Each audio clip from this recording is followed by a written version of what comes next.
Здравейте, Калян Гичев от БГ Органика. Тук сме с Тео Насър и подготвяме, я да видим какво подготвяме.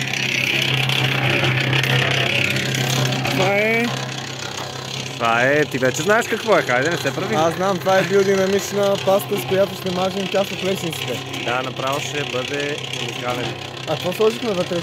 Много неща.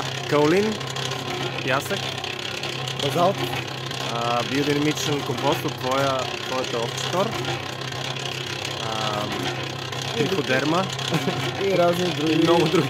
Полутайни и тайни съставки. Но очакваме да има изключителен ефект на пролет, защото това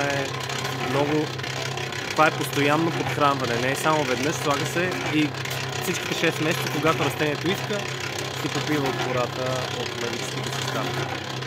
Възможно е това клипче да не стане, защото звука идва от телефона и може да не стане, ще имаме долу пак, ако не стане, ако не, всичко най-добро и до нови срещи!